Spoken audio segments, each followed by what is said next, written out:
Bago sa saksi, patay ang 13 taong gulang na lalaki matapos umanong madikitan ng dikya sa Camarines Sur.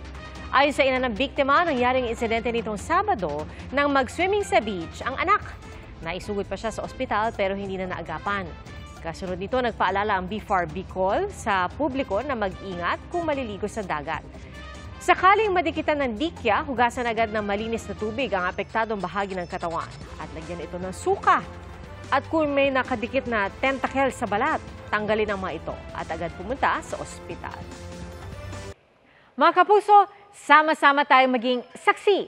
Mag-subscribe sa GMA Integrated News sa YouTube at para sa mga kapuso abroad, samahan niyo kami sa GMA Pinoy TV at sa www.gmanews.tv.